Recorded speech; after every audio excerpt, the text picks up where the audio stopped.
बिस्मिल्लाहिर्रहमानिर्रहीम। Welcome to the channel जहां हम सीखते हैं सादा और आसान इंग्लिश। आज की क्लास बहुत ही इम्पोर्टेंट है क्योंकि आज की क्लास में हम डेली यूज सेंटेंसेस सीखने वाले हैं। जैसे देर से उठने से क्या फ़ायदा, पढ़ाई छोड़ने से क्या फ़ायदा, खामोश रहने से क्या फ़ायदा, गुस्सा करने से क्या फ़ायदा, दूसरों की बुराई करने से क्या फ़ायदा, ज़्यादा बोलने से क्या फ़ायदा और वहाँ जाने से क्या फ़ायदा, अब रोने से क्या फ़ायदा। ये वो ऐसे सेंटेंसेस हैं जो हम अक्सर बोलते हैं।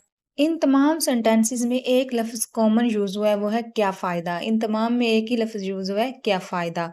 तो ऐसे सेंटेंसेस की ट्रांसलेशन करने के लिए जो स्ट्रक्चर यूज़ होता है, उसमें सबसे पहले आ जाता है what is the use of.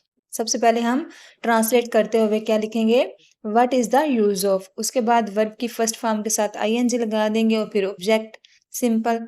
यानी कि सबसे मेन चीज़ है इसमें क्या यूज़ करना, what is the use of. What is the use of और इसके अलावा हम what is the benefit of ये भी लिख सकते हैं। इन दोनों में से हम दोनों में से कुछ भी लिख सकते हैं, what is the use of और या फिर what is the benefit of. उसके बाद वर्ब की फर्स्ट फॉर्म और आईएनजी आ जाएगा, देन ऑब्जेक्ट आ जाएगा। ठीक है, चलें शुरू करते हैं आज की क्लास। सबसे पहले एग्जाम्पल देखते हैं प्रेजेंट की, यानी कि सबसे पहले हम प्रेजेंट जो है सेंटेंसेस को देखेंगे, उसके बाद हम पास्ट सेंटेंसेस को भी प्रैक्टिस में लेके आएंगे, यानी कि उनकी भी हम प्रैक्टिस करेंगे।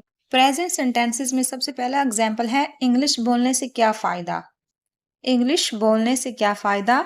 सबसे पहले क्या लिखेंगे, what is the use of. What is the use of, उसके बाद क्या है, वर्ब की फर्स्ट फॉर्म। वर्ब की फर्स्ट फॉर्म के साथ आईएनजी लगाएंगे। इसमें वर्ब है बोलना, स्पीक। स्पीक के साथ आईएनजी लग जाएगा, स्पीकिंग हो जाएगा। What is the use of speaking, इसमें ऑब्जेक्ट क्या है, इंग्लिश। इंग्लिश लिख देंगे आगे। What is the use of speaking English, English बोलने से क्या फायदा। What is the use of speaking English और what is the use of की जगह हम what is the benefit of भी लिख सकते हैं। दोनों में, दोनों तरीके से हम सेंटेंस बना लेते हैं और दोनों में यूज, दोनों तरीके से हम यूज कर सकते हैं। इसी तरह हम देखते हैं इंग्लिश में लिखने से क्या फायदा। What is the use of writing in English. What is the use of writing in English या फिर what is the benefit of writing in English. सुबह जल्दी उठने से क्या फायदा। सुबह जल्दी उठने से क्या फायदा। What is the use of getting up early in the morning. Getting up early in the morning, यानी कि गेट के साथ आईएनजी लग जाएगा, getting. What is the use of getting up early in the morning. आपसे झूठ बोलने से क्या फायदा। What is the use of lying to you. What is the use of lying to you. Lying होता है झूठ बोलना, लाइंग। इसी तरह अब रोने से क्या फायदा। What is the use of crying. What is the use of crying. अब रोने से क्या फायदा, रोना होता है क्राई और रोने से क्या फायदा, क्राइंग हो जाएगा। यहाँ पे आईएनजी लग जाएगी यहाँ पे स्ट्रक्चर के हिसाब से। वहां जाने से क्या फायदा। What is the use of going there. वहां जाने से क्या फायदा, जाने की होती है गो, गोइंग हो जाएगा यहाँ पे। What is the use of going there, वहां जाने से क्या फायदा। देयर मतलब वहां।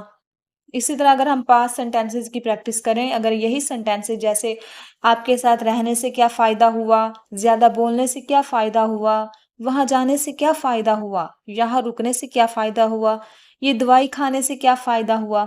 तो ऐसे सेंटेंसेस को हम लोग सेम स्ट्रक्चर की में ही करेंगे कन्वर्ट सेंटेंसेस को, लेकिन हम लोग यहाँ इज़ की जगह वाज़ का यूज़ करेंगे। ठीक है, यानी कि ये पास्ट का है तो इसलिए हम इज़ जो है प्रेजेंट के लिए यूज़ होता है और वाज़ जो है पास्ट के लिए यूज़ होता है। बाकी सेम स्ट्रक्चर रहेगा। चलिए एग्जांपल देखते हैं। तुम्हारे साथ रहने से क्या फ़ायदा हुआ।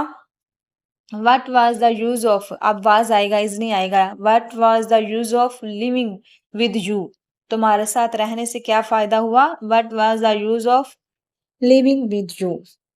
इसी तरह हम ये भी कह सकते हैं what benefit did I get living with you.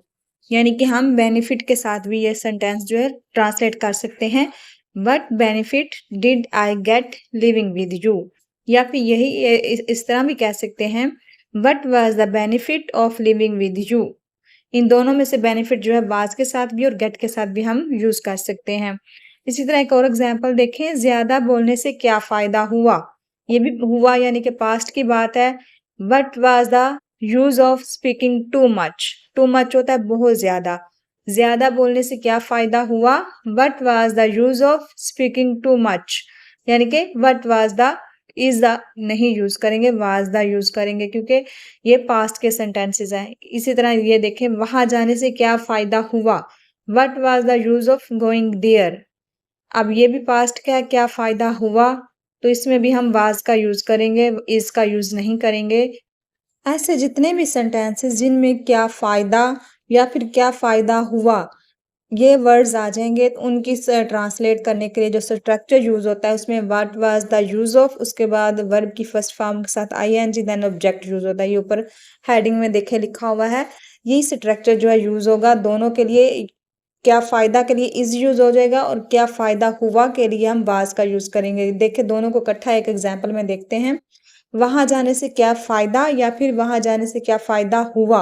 इन दोनों सेंटेंसेस को देखें, दोनों में एक में प्रेज़ेंट की बात है और एक में पास्ट की बात है, यानी कि क्या फ़ायदा हुआ, बात काम हो चुका है या बात हो चुकी है। तो इसमें पहले में देखें, वहाँ जाने से क्या फ़ायदा, what is the use of going there? वहाँ जाने से क्या फ़ायदा और वहाँ जाने से क्या फ़ायदा हुआ, इसमें हम वाज़ का यूज़ करेंगे। What was the use of going there? वहाँ जाने से क्या फ़ायदा हुआ, वहाँ की इंग्लिश होती है देयर। गो जाना और यहाँ पे गोइंग हो जाएगा क्योंकि वर्ब की फर्स्ट फॉर्म के साथ आईएनजी लगेगा। वहाँ जाने से क्या फ़ायदा हुआ? What was the use of going there? मतलब हम जो भी हम डेली यूज़ में यूज़ करते हैं ऐसे सेंटेंस जिसमें क्या फ़ायदा या फिर क्या फ़ायदा हुआ या फिर फ्यूचर में भी क्या फ़ायदा होगा, तो ऐसे सेंटेंसेस के लिए हम स्ट्रक्चर जो पास्ट और प्रेजेंट में यूज़ कर रहे हैं वो है what was the use of, उसके बाद वर्ब की फर्स्ट फॉर्म के साथ आईएनजी देन ऑब्जेक्ट। इस स्ट्रक्चर के साथ हम इन सेंटेंसेस को इंग्लिश में ट्रांसलेट करेंगे या यूज़ करेंगे। इस तरह आप हज़ारों सेंटेंसेस की प्रैक्टिस कर सकते हैं और डेली यूज़ में यूज़ कर सकते हैं। यानी कि ऐसे सेंटेंसेस जो आप बोलते हैं जिनमें क्या फ़ायदा या क्या फ़ायदा हुआ, ऐसे सेंटेंसेस को हम इस स्ट्रक्चर से ट्रांसलेट करेंगे और यूज़ करेंगे। बहुत ही ईज़ी स्ट्रक्चर है, सिर्फ़ इसमें हमने एक ही बात याद रखनी है क्योंकि वो है what was the use of और what is the use of. उसके बाद वर्ब की फर्स्ट फॉर्म और ऑब्जेक्ट ही यूज़ होना है, ठीक है? 3 चीज़ें हैं और मेन चीज़ इसमें जो याद करने वाली है वो है what was the use of. Next example है देर से उठने से क्या फायदा।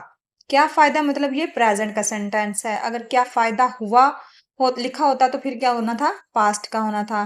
तो देर से उठने से क्या फायदा, इसमें कौन सा जो फॉर्मूला स्ट्रक्चर यूज होगा, इज वाला, what is the use of. ठीक है, आप ये कमेंट में मुझे बताएंगे इसकी ट्रांसलेशन करके कि इसकी ट्रांसलेशन किस तरह होगी। ये इसमें यूज जो होगा वो है what is the use of. ठीक है, उसके बाद सेंटेंस जो है थोड़ा ही रह जाएगा, उसकी ट्रांसलेशन करके मुझे कमेंट्स में बताइएगा। जिन्होंने वो कंप्लीट वीडियो वॉच की होगी वो इजीली इसको सॉल्व कर लेंगे।